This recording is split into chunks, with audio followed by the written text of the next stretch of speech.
Hey, this is Mitch Mitchell. Want to share a couple of things with you today, but one of them actually has to start with a story from this past weekend. I had a couple of weird things that happened. Um, First, on Saturday, and I'm still out of town. By the way, this is moving day, and for those of you who don't know, I'm out of town consulting, and I go home every 2 to 3 weeks, and I'm staying in a home with suites, so I have to pack all my stuff up when it's time to go home. I move everything over to the office, then I leave, and when I come back, it's all here. And I've got tons of stuff, so we'll just get that out of the way. But it's all over there now. I leave tomorrow, so all I have left are a couple of, well, one change of clothes, which is one business clothes, a shirt to travel in tomorrow on the airplane, and all my computer stuff. And so what do? I go out and I buy some more stuff, or at least one thing. So anyway, let's go back to Saturday. So Saturday, I decided I was going to leave the hotel, and I was going to go visit the botanical gardens. Yeah, I ain't telling you where I am, but if you've paid any attention, you know where I am. Anyway, I go to visit these botanical gardens, and I'm diabetic, and we'll just get that out of the way. So I ate breakfast here in the room. I made myself some eggs and some Spam. Yeah, eggs and Spam. So I made some eggs and Spam, ate that, a couple pieces of toast. I head on into the city to go to the botanical gardens. I'd never been to a botanical garden, so I wasn't sure what to expect, and it turns out it's 96 acres. Oh my goodness. That sounds like a lot, and it is. I own a half acre. Well, okay, I was going to say it's a lot, but truthfully, I don't like the backyard, so I don't go out there. But anyway, so I go to botanical gardens, and it's not a sunny day, which works out well for me because I don't usually like to be out in the sun. It's overcast, but it's still hot. It's about 83, 84 degrees, and I'm wearing my sweatsuit, sweat jacket hoodie. I'm wearing that because it's got long sleeves. I've got long sleeves on because I figure I'm going to be around a lot of plants. There's going to be bugs. Mitchell, don't do bugs. I just don't do bugs. So anyway, I go there, and I'm out there an hour and a half, and it's hot, and I'm drained. But I took a lot of pictures. It was beautiful to see some things, and I'm feeling pretty okay that I went to see it. My back is killing me, though. My legs are hurting me. I'm really tired, so I leave. So on the way back, I stopped at a Target, and I picked up a few things. And one of the things I picked up was some what they call diet iced tea. Basically, it's sweetened with aspartame. I'd never had it before, so I get back to the room, I drink some of this stuff, and it's pretty tasty. But I've got this massive headache, and I decided to check my glucose at the time, and some of these numbers may not mean anything to some of you, but I started out around 220. It was at 168, but I've got the headache. I said, let me go lay down for a little bit. Now, one of these things I should be paying more attention to, but I don't, is that when I overheat, the body kind of starts to shut down a little bit. So I went, laid down in bed, could not fall asleep. Head was just hurting too much, so I basically laid there for a couple of hours. Decided to check glucose again. It was down to 90. Now, for all the standards that are out there, it says diabetics are supposed to be somewhere between 80 and 120. No. For me, if I'm under 100, things are not usually going well for me. I usually start getting dizzy, and it usually means that my glucose is falling pretty fast, and that doesn't happen all that often, except when I really get overheated. So I started to kind of crash, and I lost energy really fast. I couldn't roll out of bed. I couldn't do anything, and I just knew I was in trouble.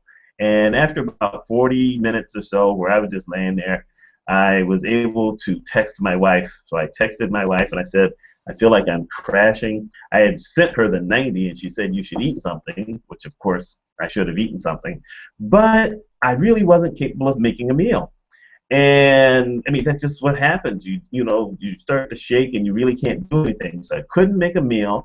I didn't have any potato chips. I didn't have pretty much anything that I could think of at the time. I know I had some hard candies, no idea where they were. Turns out they were in one of my boxes that I hadn't fully emptied. So eventually I do roll out of bed once I think, hey, wait, I've got some popsicles. Popsicles aren't the greatest, but it's already made. I just have to pop it open. It's got a little bit of sugar in it. And so I got a popsicle. And it gave me it cooled me down a little bit. gave me just a little bit of boost, not much, but enough. I should have had a second popsicle, I didn't. But it gave me enough so that I could actually get out of the bed fully, and I grabbed my Nook and my phone, and I walked over to the office, and I asked them if the driver could take me to a restaurant. And they said they didn't even recognize who I was when I walked in. I guess I looked that bad. That's what they said. But they recognized something was wrong. So they took me to a restaurant, and I got some food, and I didn't feel well immediately. But I at least got some food in me, and I knew I would be better. The next day, trying to get out of that, I woke up, glucose was okay, and I decided, well, you know what, I'm going to make sure I eat enough because I had to go do some other things.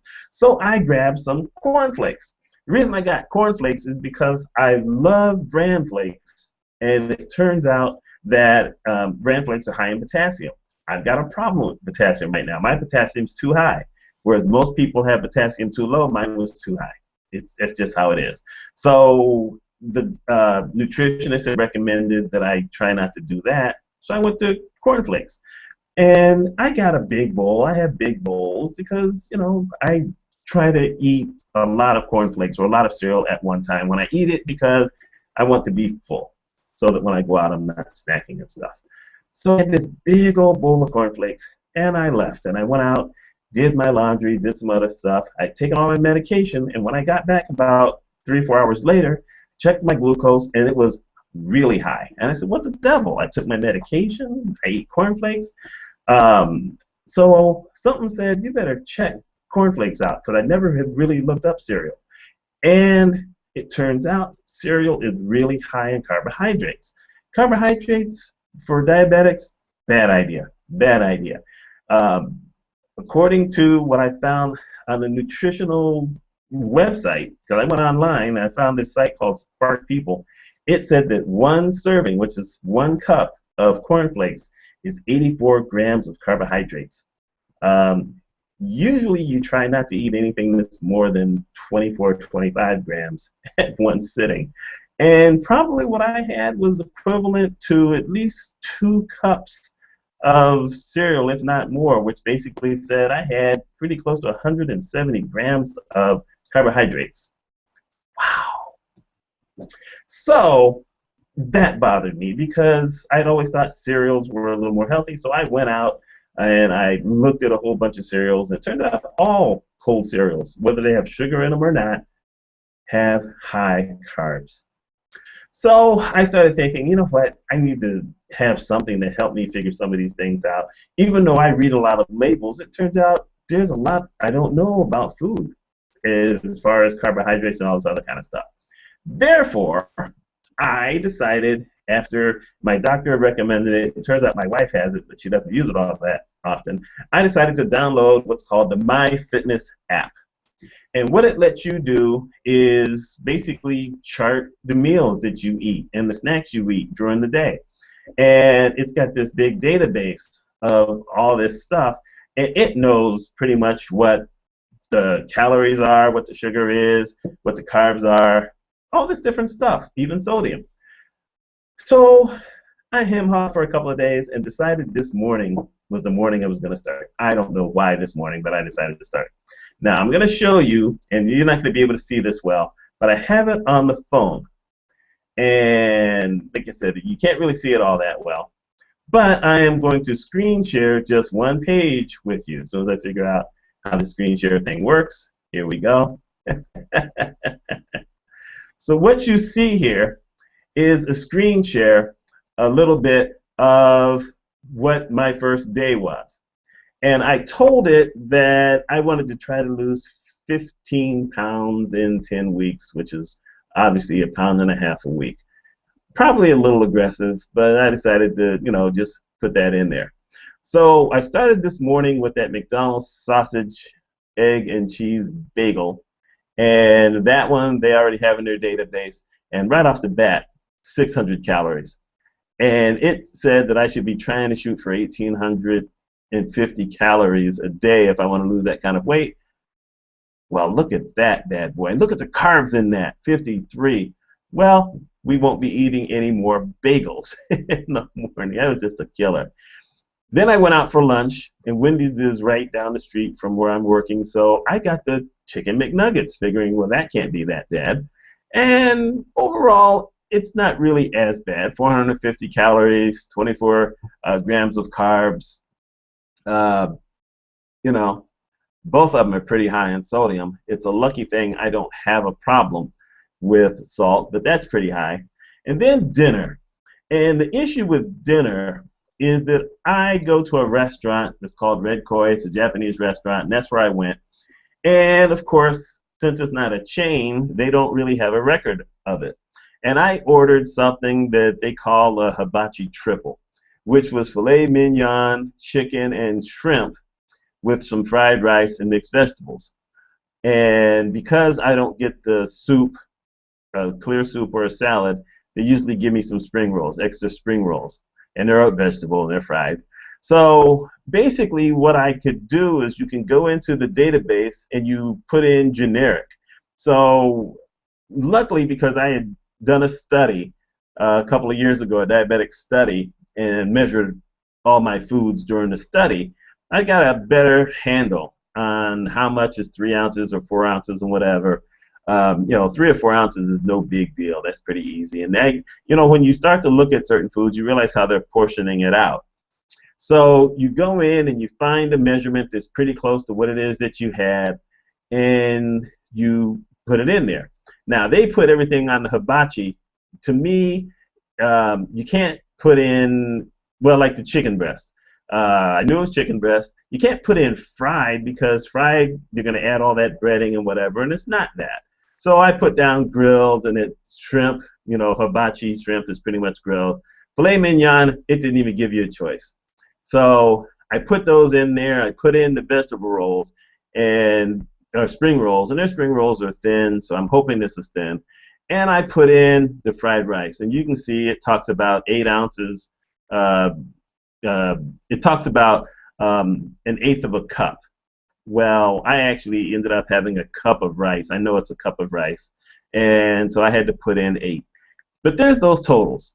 So I figured, well, you know what? I've already blown what I needed to get today, because the fat content that it recommended for me for the day was 62. And I had that after the first 2 things of the day. So I figured, well, you know what? I've blown this day. It's the first day. I'm going to go get myself a piece of cake. So I go to this fancy place and got myself a piece of chocolate cake. And there it is. It wasn't a huge piece, but it was a piece of cake. I'm not really sure on cake sizes. It might have been, it was 1 piece. It could have been 2/8. No, it wasn't 2/8. It was 1/8. They cut it in 8ths, so it was 1/8 of a piece of cake. Anyway, you see those numbers right down there. And I'm showing you this last little bit here. I'm not showing you the rest of it, because you don't need to know what I weigh now, so you don't need to know where I'm going, unless I actually ever reach my goal weight. Anyway, it shows you right there that my daily goal in calories was 1,850, and I went over by 323. And I had the daily goal of carbs of 231, and I was under carbs today. Yay for me. I was over in fat. I was over in protein. I don't know how I'm going to fix that one. Since there's a lot of foods I can't eat right now because of the potassium, I'm going to have to substitute it with protein. So we'll see how that works out. And you can see the sodium. It's a good thing I don't have high blood pressure, because I was over by a bunch. But look at the sugar. Diabetic, I only had 7 grams of sugar. I don't know how it counted that cake. Matter of fact, it doesn't even look like it counted the cake with the frosting for sugar. Someone explain that one to me. I don't know. So obviously it's not perfect. But anyhow, it lays these things out. And it adds a thing for water. And as of right now, I've had the equivalent of 7 cups of water for the day. It wants you to have 8. I'll easily have that in a little bit. And you can put something down for exercise and all these other kind of things. And since today was moving day, I certainly didn't do any exercises. And what else? Oh, well, my back has been killing me. So I've got to figure out something else to do. But it's interesting that you can track things like this. And having it here so that, like, if I go to a Taco Bell or Burger King or whatever, it will put it in there and it will tell me.